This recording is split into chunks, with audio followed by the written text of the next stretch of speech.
I'll do kind of a couple of quick remarks, and then Angie, I'll toss it over to you, okay, to properly introduce our distinguished speaker, and we can take it from there. Good morning, good afternoon, good evening. Hello, everybody. It's a big week in a lot of ways.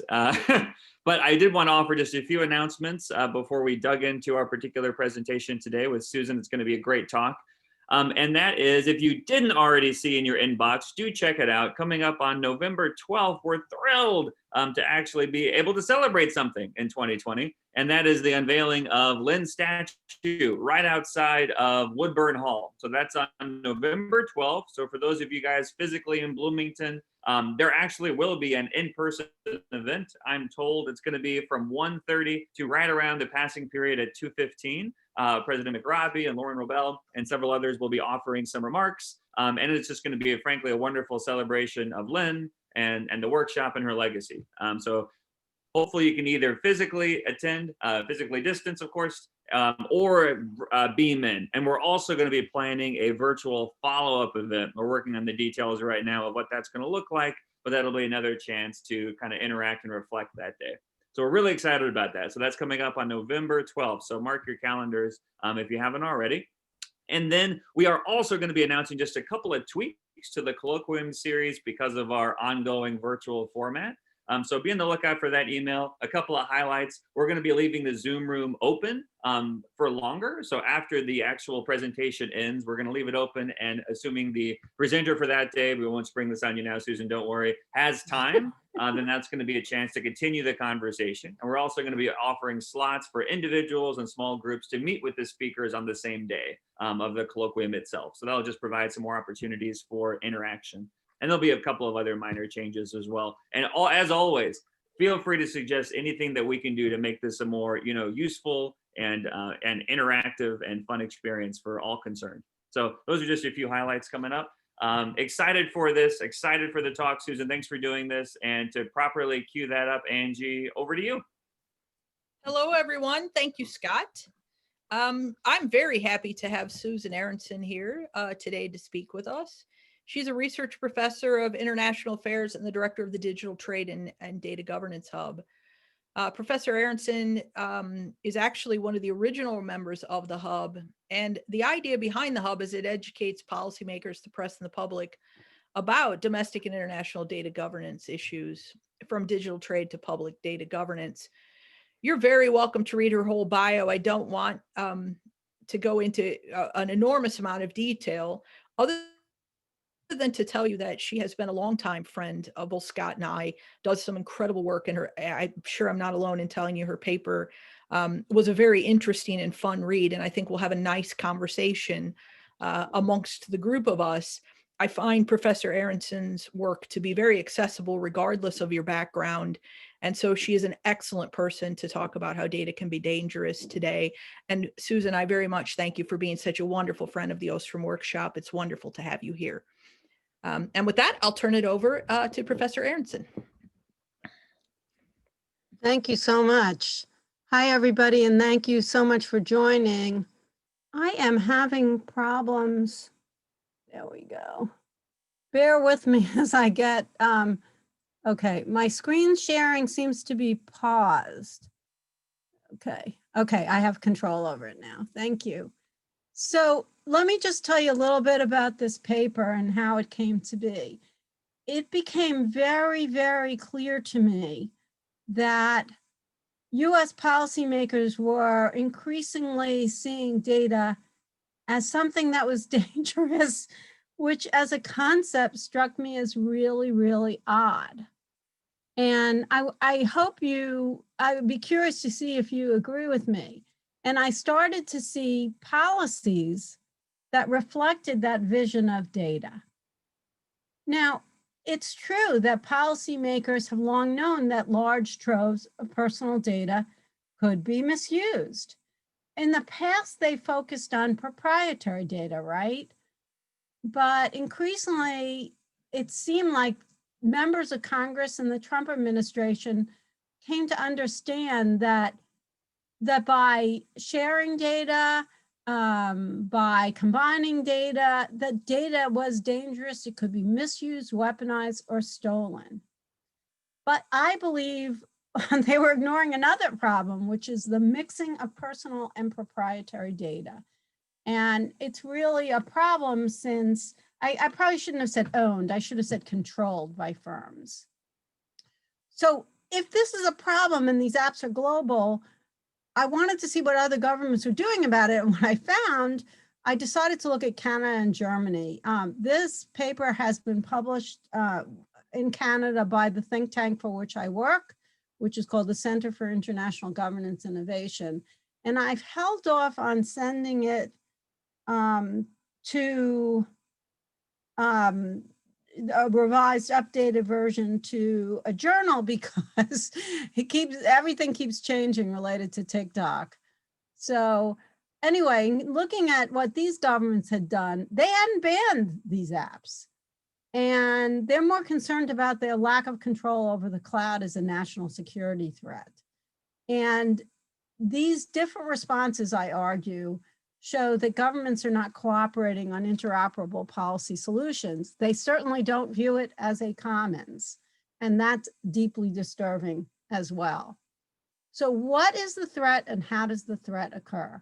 First, the threat is a threat posed by inadequate data protection because we in the United States do not have a national data protection law, and governance of data, particularly personal data, is very uneven. We rely on firms to police the app stores. So I think we need to think about what that approach means. Now, the threats can be direct or indirect, immediate or gradual. They can be presented by insiders or outsiders. And the threat can come through all sorts of data applications, whether it's a browser, an app, a social network, a widget, whatever. So in the original published paper, I included Facebook because to me, Facebook is the greatest threat to our personal data the world has ever seen. But for the purposes of this, I'm only going to go over 4 cases. And for each of the case, they had this one thing in common. The US government actor, had alleged national security risk in the app itself or in the browser itself or in the social network itself. And the effects of the risk are global, but the response was very national. And the reason the response is national is because every nation has let market actors make these decisions about personal data protection. So now I would argue that the cases present a most different design where there's variation across the application, the countries, and alleged effect on national security.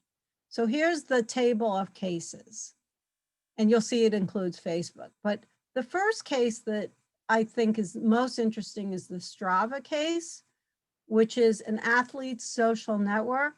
I can explain it if you're not familiar with it, but the Strava allows you to share where you are and how fast you're competing in, let's say, a bike with other people. You make that choice.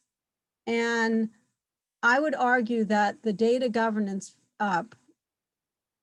problem was that Strava published a map of what all of its clients were doing. It was clearly anonymized. It was a heat map. And what happened was it revealed the locations of military personnel, not just for the United States, but for France, for Thailand. It revealed the locations of bases around the world. And so I described it as an insider threat because it exposed anonymized personal information, which in turn led people to see national security information. And so the effects were global, but the response was national. And so the response in the United States, as an example, was that any location network that you used or app would be banned from the military could not use it when they were on a base. Then there was FaceApp. Many of you have not heard of that app because it's not very popular now, but it was this app that would age you. And it was very, very popular for a brief shining moment of time. And it was an app that was created in Russia, but it also, like so many apps, without permission, because you had to opt into it, and you would say, you can use my data, but it didn't explicitly say, you can use my location data and my contact data. And this app in particular steals all these different types of things from your phone under that blanket permission. And so various members of Congress asked for this app to be banned based on the fear that it could share data with Russia. No other country viewed this app as a problem. Then, to me, the worst threat was an app called ToeTalk that is widely used as a messaging app in the Middle East, but it's also popular in various European governments. And it is an app that was deliberately designed to surveil people that used it. And I think that's very, very unfortunate. And that type of app should be banned. But that wasn't the response to it. The New York Times did an expose of this app, and the US government, various entities thought about banning it. Instead, they decided to warn other governments about this app. Then, of course, the TikTok WeChat situation, where you have an app created in China where the servers are located in the countries that they serve.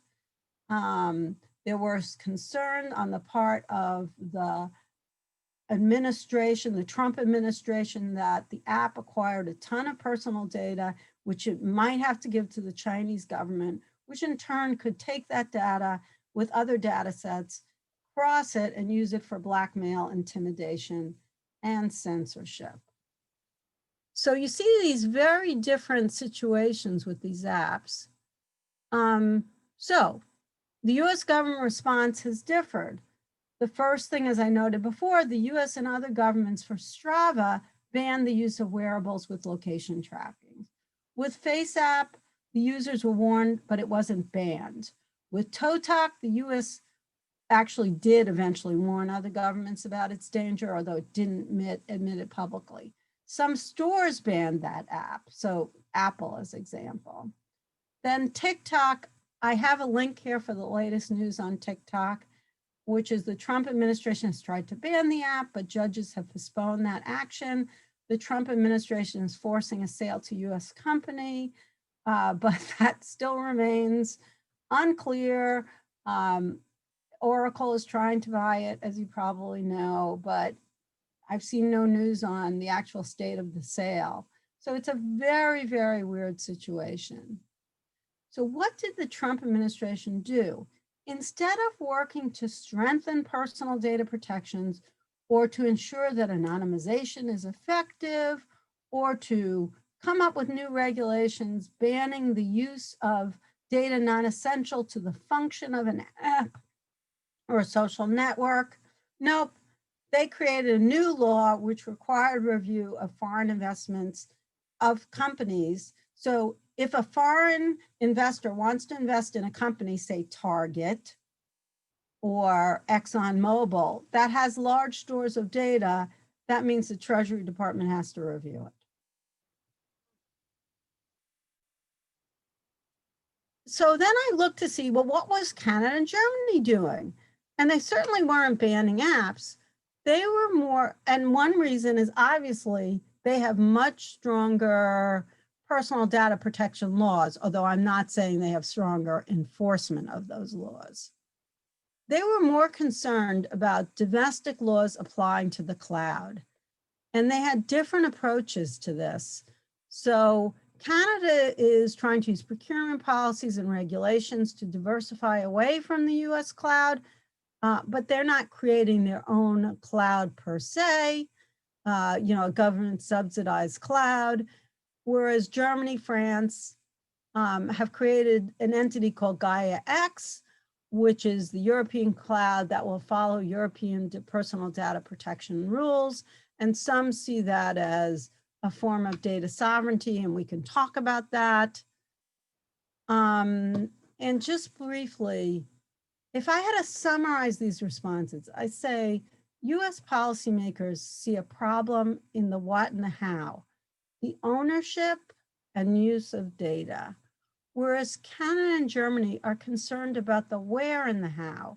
So where is personal data stored, and where is official data stored and processed, and how are they doing that?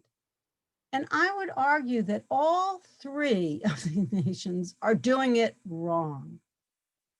And because these problems are global, they need an interoperable, internationally accepted, trusted policy solution. I think this is a governance gap that must be addressed. So I want to cite as example something that I'm struggling with. If you study AI, you know that and almost any form of data-driven services tend to use trade secrets, which is a form of intellectual property protection, to govern their use of data. And that strategy allows them to gain control over any personal data that they have collected and then processed. Okay, but this has led to some real problems around the world. It is a gray area of governance. If you don't do anything about this problem, you might reduce the supply of data and the value of data. But if you don't govern it, you may reduce trust in cross-border data flows and in data usage, and you may reduce people's willingness to share their data. And I think if you look at surveys, this seems to be where the world is going.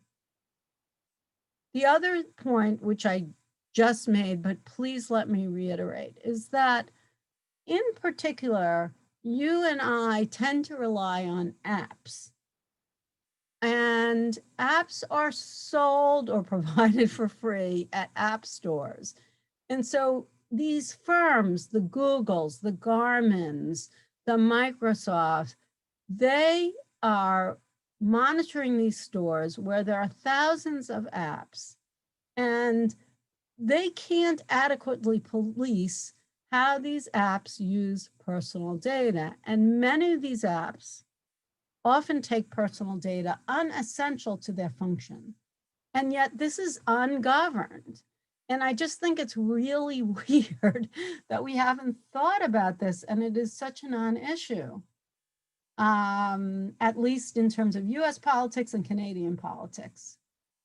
In the future, the mixing of data will be key. If we want data to solve complex, wicked problems, we're going to have to mix lots of personal data that is anonymized, but you and I know that it's not effectively anonymized, with company-owned, let's say, algorithms or analytical techniques, with public data, which can also include lots of personal data.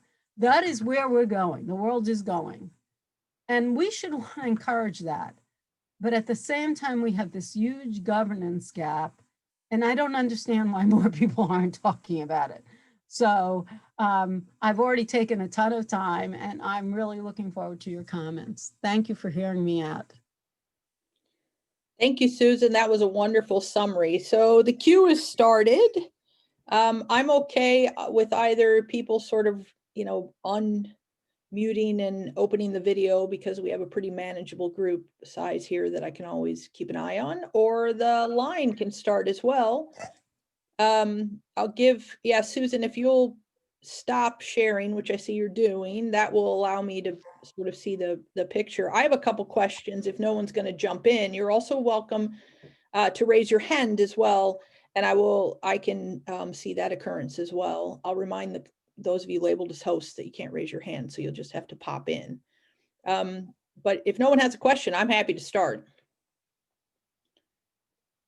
Okay, so my first question then is, Susan, who does this, right? And I know that sounds like a ridiculous question, but for those of you who know, I know Susan, so I think she has an idea on this. So what entity is best positioned to start this type of governance conversation, in your opinion, and or is there one, and do we need to, start something sort of from the ground up in an existing institution? What are your thoughts on that? Thank you for that great question.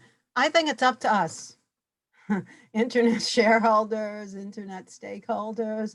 And, I'd love to start a study group. I honestly, I have scoured, there's plenty of intellectual property scholars, there's plenty of open data scholars, but this doesn't seem to be something that they're talking about. And I don't know why. So maybe we could start it here and now in the Ostrom Commons. Done. Data Commons. Is that the Ostrom Data Commons right behind you, or is that Hogwarts? Or yeah, that is London though. Very, very, very good. There has been some filming there. That is the PhD library at University of London. So good knowledge of that being a Brit place. So Bill's asking sort of a similar question. If no one has the resources, which seems to be what you're suggesting, and I think that is what you're suggesting, how would we ever get the resources to do this? And by the way, Susan's just agreed to launch a salon series on this, in case you didn't hear. So, I'm happy to throw people under the bus in 3 seconds. So this salon series will get this going right away, because I know this is something that Susan and I have talked about before. So I'm always, but how do we generate the resources to actually police or to enforce anything that we come out with, even if it's the world's greatest set of best practices, or even, goodness, a convention would be remarkable. Is there any movement anywhere for this type of conversation that you know of? well, there certainly is in the EU, right, with the data space. And I did see a man named Laforge brought this up in 2017 when they had a hearing on building a European data economy. But then I see no policies actually delineated to address that problem. But isn't it part of the larger problem, which is while you and I can say to Google, let's say, please give me all of the data you have on me. You and I can't say to Google, we have no right under any law or under Google policies to say to Google, please tell me exactly how you use my data. What kind of products are you using it for? Why are you not transparent about, you're transparent about government takedown requests. Why are you not transparent about how you use this data that you're getting from me? So that's one area where I'd start. But I can tell you that the new Biden administration, if that is what we have, this is a no-go. Mm-hmm. At least at this point, there will be lots of Mayor Pete people in the Biden team pushing for open data. And I think given the lack of respect for the feedback loop that we've seen in recent years, I think there'll be a real push to have public data that is, and lots of data sources made public. But I don't think there will be a huge crackdown on the behavior of tech companies, because I think there is a real and understandable concern that innovation in the United States is declining. While AI patents are up, according to the US Patent and Trademark Commission today, that data reflects 2018. And I think things really took a downturn in 2019. Foreign investment is also down. So, the supply of people that can do data analysis, while certainly growing, relies on foreign students. I'd love to hear people's comments on this, which is a declining supply. there anyone that wants to speak specifically for that? Otherwise, we have some questions in the chat box as well. I see I can suddenly see Brian's face. Does that mean, so Brian, why don't you go? I can see your hand up. Okay, I have a second question. I'll start with Okay. more directly towards what's being talked about here. In a sense, if you're trying to get different actors to behave better, if there were a breach like happened with Equifax, somebody who really should be trustworthy, really should have the resources for it, what would be your recommendations about an appropriate regulatory response? And in a sense, the model would be, like the antitrust suit against Microsoft in the 90s. Even though it didn't succeed, it sent such a strong signal to management of, behave better, do other things, that it did arguably, turn Microsoft into a much better corporate citizen. So are there specific regulatory actions that could be taken, either for a breach like Equifax or establishing standards that could really make a difference? Thank you. Thank you for that really thoughtful question. I wish I had an easy answer to it, but let me say this. I blame us. We give such mixed signals to companies. And I just cite as an example, I'm just going to use, this is a famous example, but in the EU, there's all this concern about personal data protection. Who are the biggest users of Facebook? European middle-aged people. Kids have moved on to other better protected apps, although they're also using other equally poorly protected apps. But I think we are sending the wrong signals. We say we care about trust online. We say we care about privacy online. We say we care about good governance online. And yet we are not abandoning, and the economists among us would say this is network effects, the very bad companies that are inadequately protecting and selling our data. The US government, now condemn the US government, under DARPA, when I was doing the research for this, I found out, I'm trying to think of the name of your colleague. He's the provost at your school. He's a scholar of personal data protection. He's a genius. We have both Fred Kate. Fred Kate. Yeah. Okay, he has been very involved for years advising NSF, government agencies on the importance of personal data protection.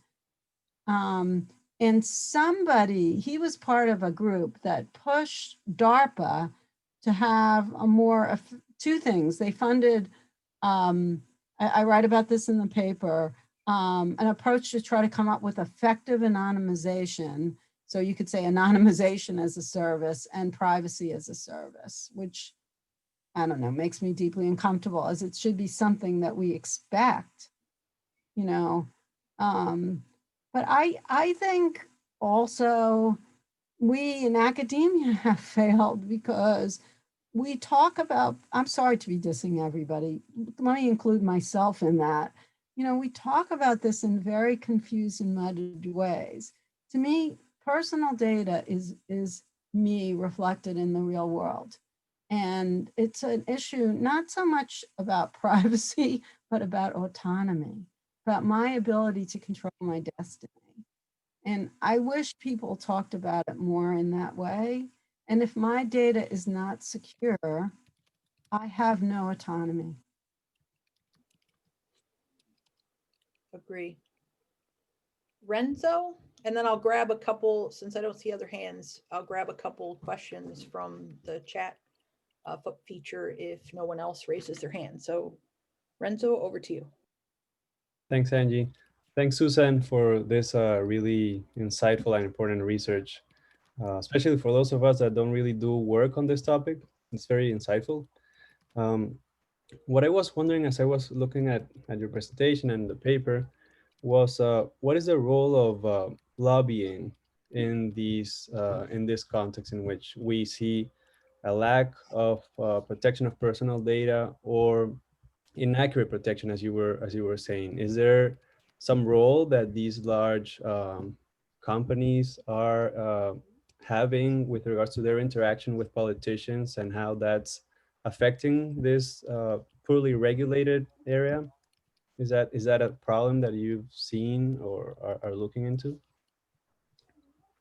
Well, I have not looked into it per se. The hub does not take corporate money, only because I think you all would laugh your heads off at me. Super hypocrite.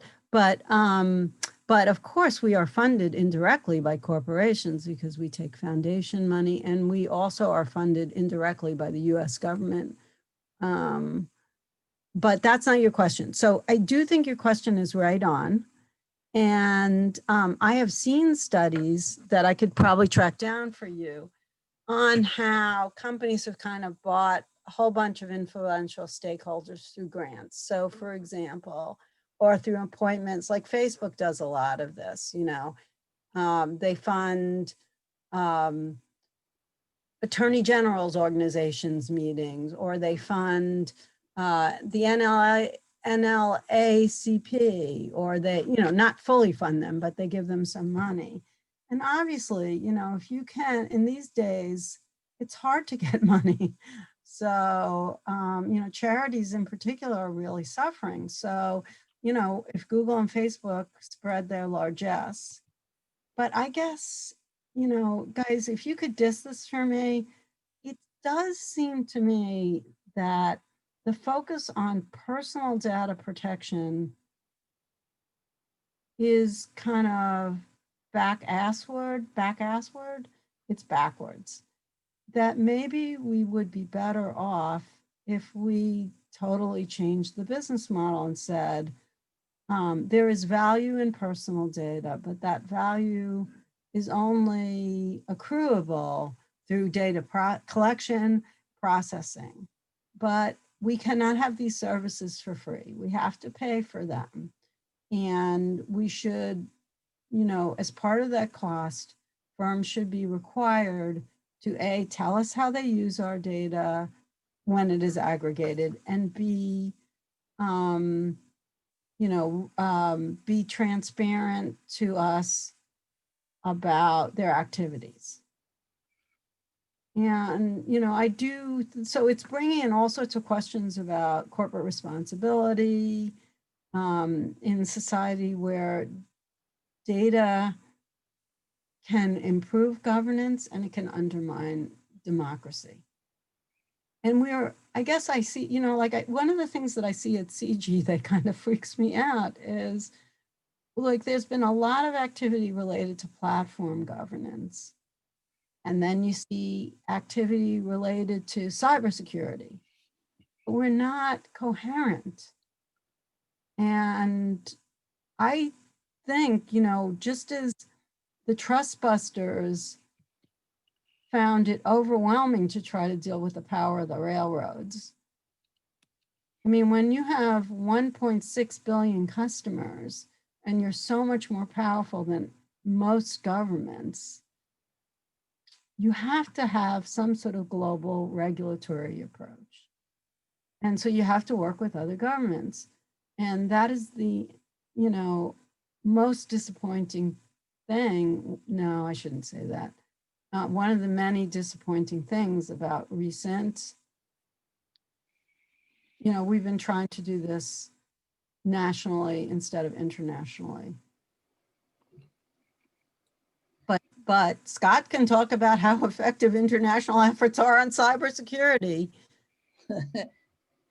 So Colin, I'm going to go to next, and then I'm going to combine the two, because you've actually touched on two of the questions in the chat box, but I'm going to focus them a little bit for you. But Colin, do you want to unmute and ask your question? Yes, thanks very much, Susan, for your presentation.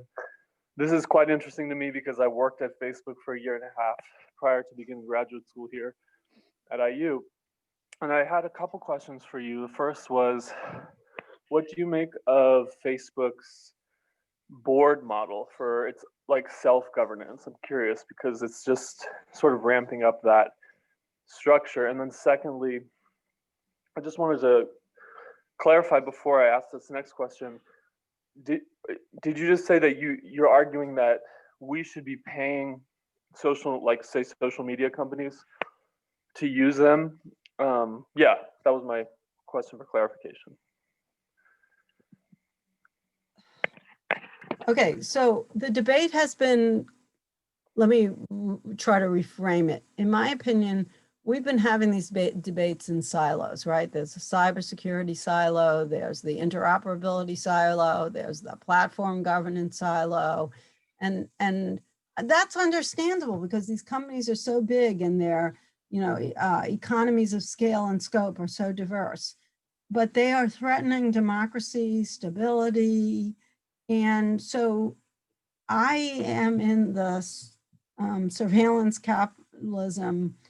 I do think this model is inherently dangerous and we need to regulate it. And I think the only way to do this without being anti-capitalist is to say to these companies, we're not telling you that you can't use personal data, but this cannot be based on the freemium model.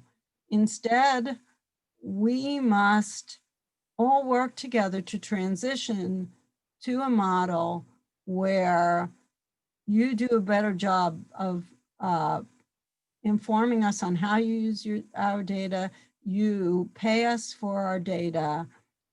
No, excuse me, I misspoke. I don't know enough about that, but we have to pay you to use these data-driven services so that you are not misusing our data based on the notion that you can do anything with our data because under trade secrets regulations, once you've collected and analyzed that data, it is under your control. That's to me wrong. Do you agree? Yes, no, thank you for clarifying. I completely agree that we need an international, intergovernmental mode of governance for big tech and big data. I think, frankly, that it's not just for these companies to be using everyone's data for free, and that they should be paying us for our data, frankly. So I'm with the own your data movement. And then what was that other point you made? Yeah, so no, in general, that sounds personally great to me. But how do you get there? Like, here's the thing. We just did an analysis of the e-commerce talks at the WTO based on the publicly available data. So the negotiations are secret, but some governments choose to make their positions public. And there is nothing new in those negotiations. It's all the same thing. And what it is about is an argument over two countries have the bulk of the world's personal data that they can use, their firms can use to create new data-driven services. And one of those countries doesn't really completely share that data with the government, and the other country, all that data is available to the government. And if you are Cameroon or Germany, that just doesn't seem fair and right? So should that discussion be about trade and data? It seems to me that's a wrong-headed discussion. But I also know that given this tech sort of framing of the problem, it's just not going to happen internationally. But this national security rubric for the control of data is so dangerous. And I don't know how to get people's attention about it. It's not just that the firms are misbehaving, the governments are misbehaving because they understand that they need economies of scale and scope in data, whether that is public data, right? They need access to other countries' data sets if they want to be competitive. So you have a couple of, oops, sorry, Colin. So you have a couple of questions that I think are asking you to be a little more specific about exactly what you're talking about. The one is someone who knows enough about the internet to understand the layer concept. So, at what layer do you think we're best, able to address some of these issues? Are we looking at, sort of the app developers in terms of use, or are we talking about a much broader layer that is more encompassing, which actually then flows right into Brian's question about the polycentric responses to that. So that's probably 7 PhDs in a single question. But I wonder if you could speak a little more to, do you have a layer that you think could be addressed, or does it need to be broader? And then if it's broader, I'm assuming you're going to advance a polycentric approach. So what are your thoughts about that? It's been a while since I read Laura Denardis's work on layers, so I don't know enough to, I wrote Melanie privately. I don't know enough to answer that question, although I'm very grateful for the question. I guess that doesn't seem to me. Also, this is essentially a political problem that the world has not encountered before, right? So again, the problem is that you have these two countries that have an asset, personal data, that they can use not only to develop new products and services, but that have huge national security implications. And so I, as a scholar, don't know enough to address it using that model. Nor is my experience in government or politics broad enough that I feel like I can say what we should be doing. I can say this, that it is my job as a scholar to say this is a huge problem and we're not addressing it correctly. I can also say that, the reason I set up the hub was to talk to policymakers directly and their staff. And I can tell you that that's not how they approach it. And I will give you an example, like a certain Colorado senator asked us to look at gaps in data security, which is not, the same as cybersecurity. And, what they're concerned about was the military implications of this and the US military adopting strategies on its own. But I also know that the US works very closely with NATO on these kind of issues.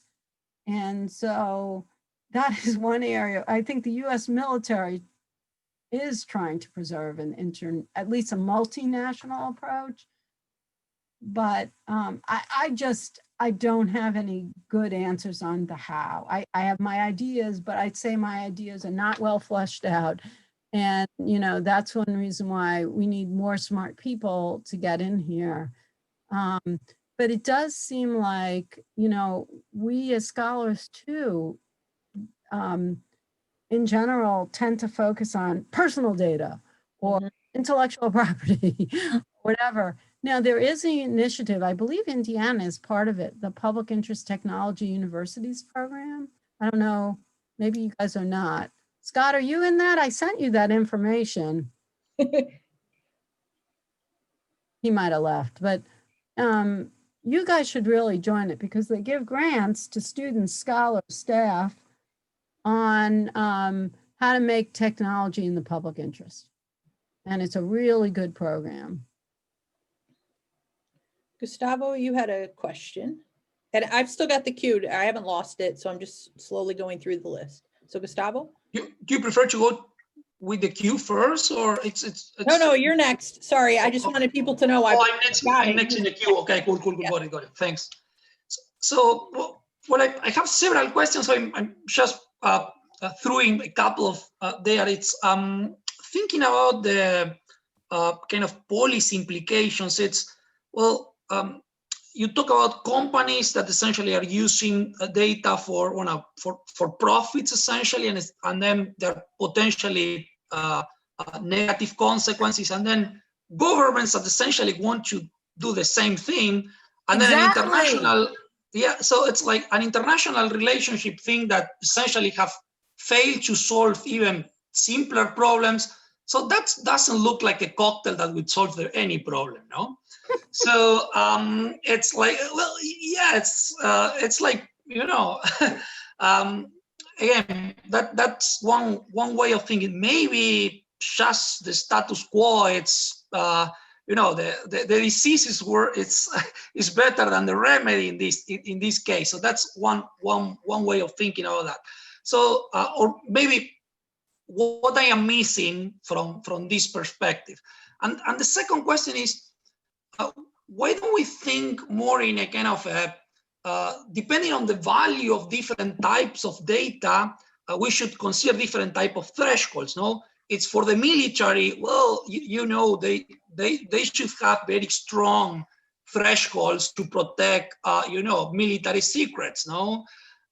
For financial transactions, maybe we want to use, you know, also very high threshold, but maybe then you start going down until you reach some point at which you say, hey, it's so costly to come up with the regulation of this, and then the likelihood that you come up with something good is so low that, hey, I will just, the users will face the risk of this data can be misused, no? So more thinking in the cost and benefit of different type of data, and then establishing what is the threshold, trying to come up with a simpler kind of solution for different types of data. Again, maybe I'm missing something. I'm not an expert on this topic, so I'm asking maybe naive questions.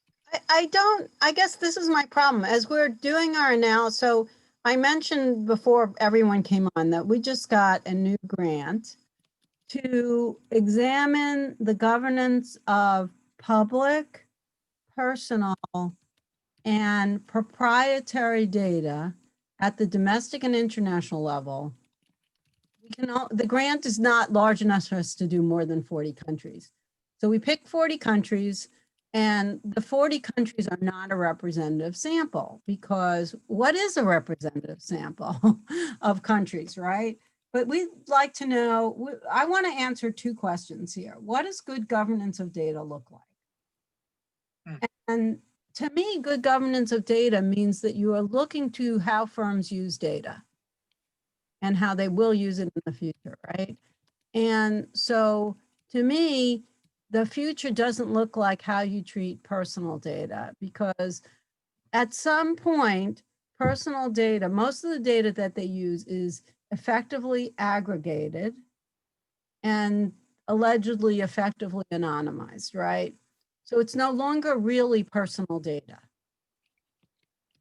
And so that data is then combined with using a trade secret, right? Whether you're using AI to, how can we best get people to wear a mask? What would be the best strategy? Or whether you're using it to correct spelling, right? That data, because Susan Aaronson constantly misspells the older that she gets, or, you know, that kind of thing. You get my point. We're talking about the mixing of various types of data.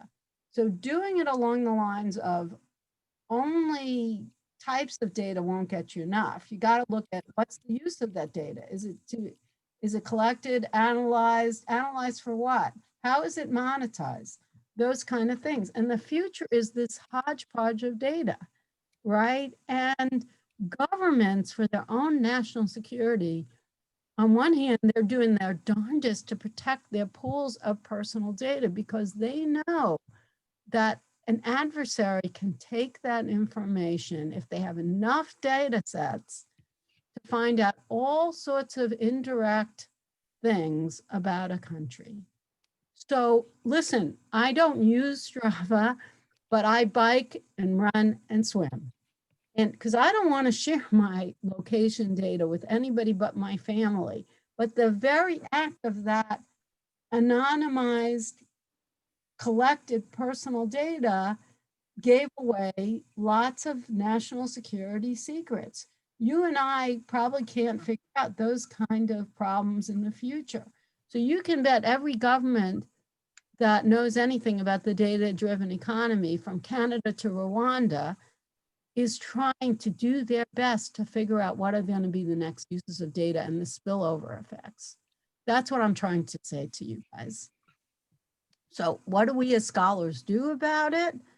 We should be very worried about it. I'm not smart enough to come up with answers yet, but I would say, like someone asked about competition policy, and I think there will be tinkering around the edges because the United States does not want to weaken Google. And I actually agree with that. I don't want to weaken Google, but I do want to put Google on notice that the current model needs to change. And they should not be selling our data to data brokers. So that's one area I for sure would regulate. I would also require that Google be more transparent about how it uses our data.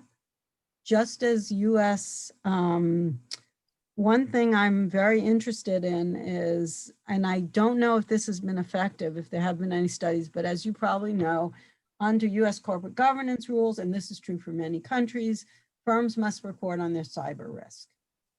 Well, that includes their personal data protection strengths and weaknesses, right?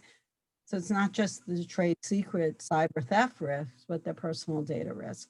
I'd like to see that enhanced in some ways. I want to come up with incentives for firms to do the right thing, because I do agree that incentives are the best way to change behavior. So we haven't seen people abandoning Facebook for better data protected, that was poorly phrased, social networks, but what can we do to incentivize people to reward companies that do the right things with our data? That's another way to go. I'm just trying to get us to think about the problem differently. Instead of saying, let's come up with a national data protection law. Well, I can tell you that I have 28 questions just related to personal data. It is so complicated and it is a total mess. And it's also very normative. I'm not saying this is a better solution. I don't know if it is, but I want to get people thinking about trying it. Okay. Jamie? Thank you.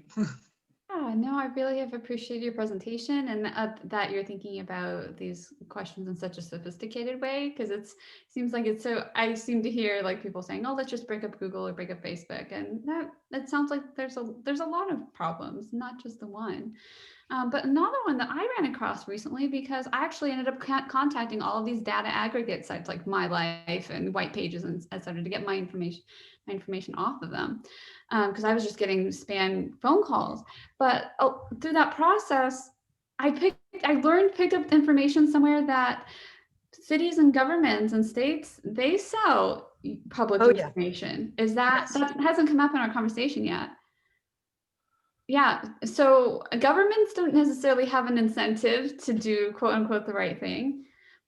Well, the federal government cannot sell your data or misuse your data, but it is true that state and local governments, like they sell License.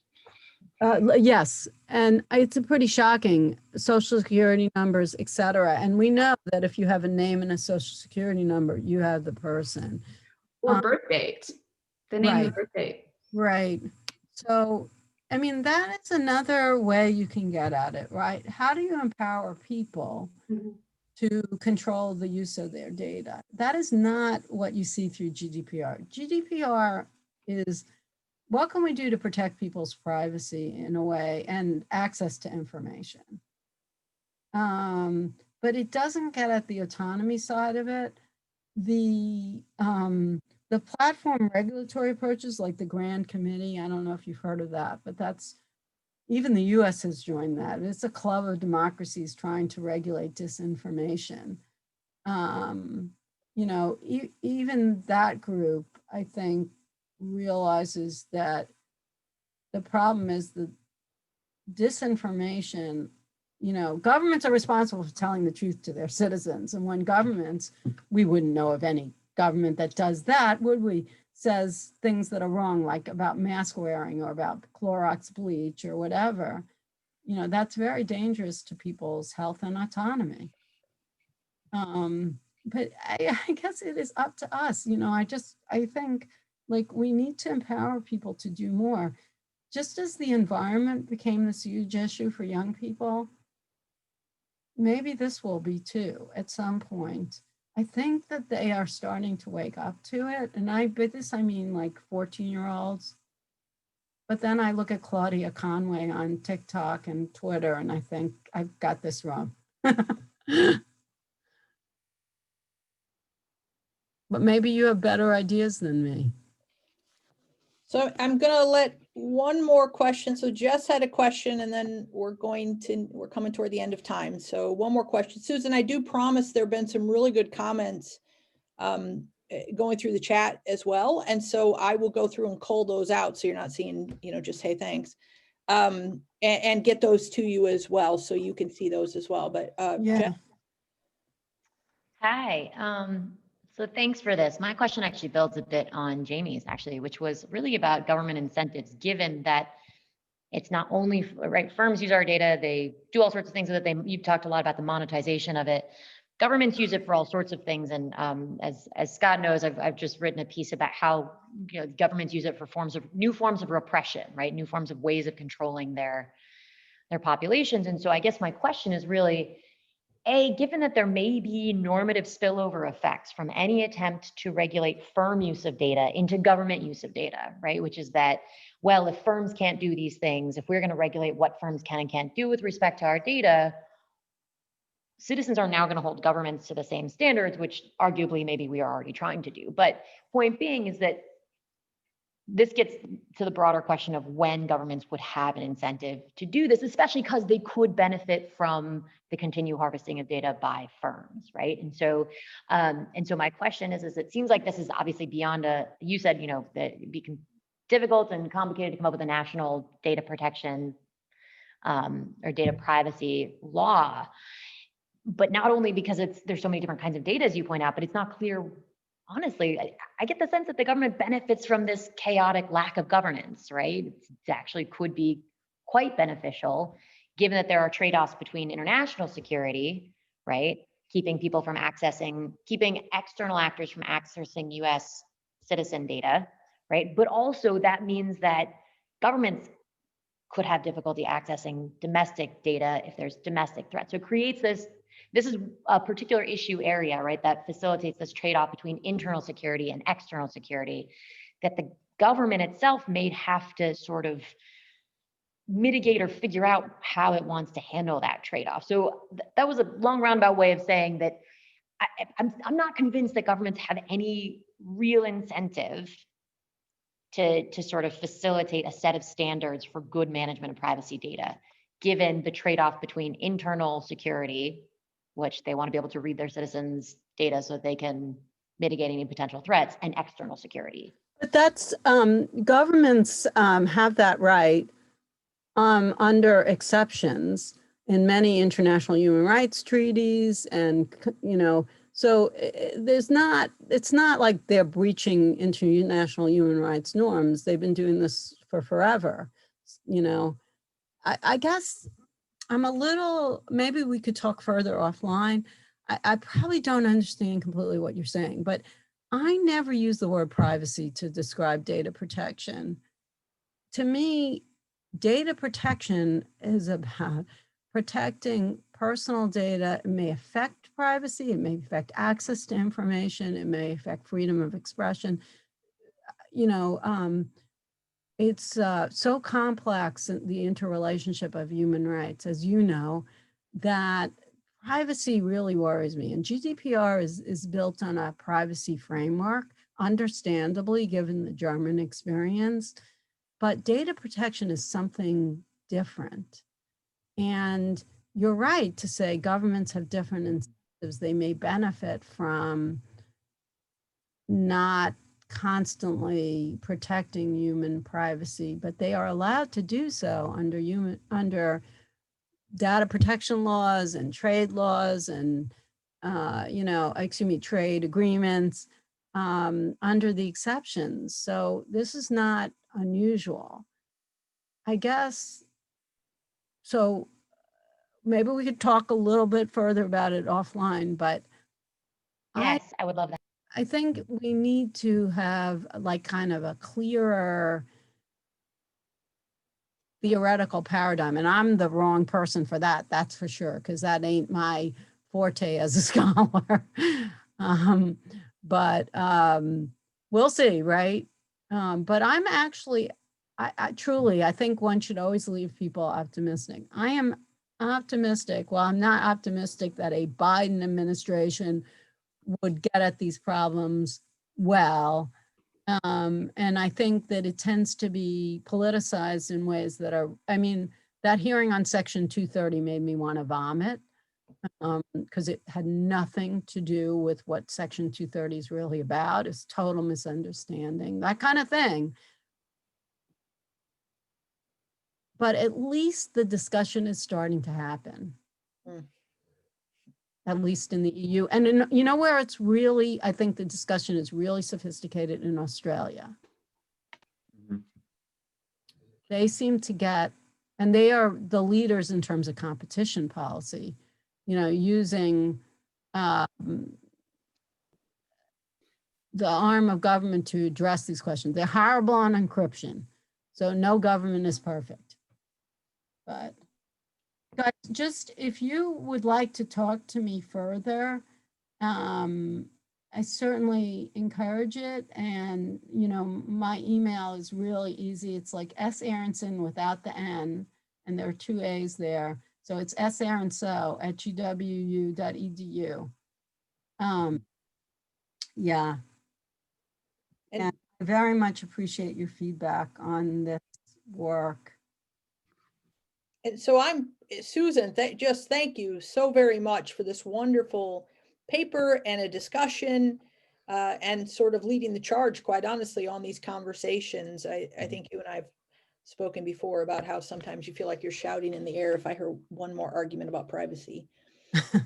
So a virtual clap for you, and thank you very much. And I can connect you and Jess and anyone else who has my email right at hand, as opposed to Susan's. I'm absolutely happy to connect you. Susan is active with the workshop and is a wonderful colleague and a massive supporter of the workshop. And so we appreciate that as well. I've been asked to do 2 plugs for the remainder of the week. Don't forget, we have our usual research series on Wednesday, and in the most timely of topics, we have Tanya Dodd speaking about voting against violence, the role of civic engagement in the African elections. And then on Thursday, Ostrom is hosting, along with CARC, which is our friends over at the Computer Sciences, Defending Democracy with Cyber Norms. Duncan Hollis will be speaking to us, who's an expert in the area of this idea of defending democracy. So a wonderful week talking about technology, actually, and its deployments, and hopefully some conversations about civic engagement as well. So thank you again, Susan. I will be connecting with you offline, and Jess, I will connect you with her as well. And thank you everyone for attending today. Wonderful conversation. Thank you very much.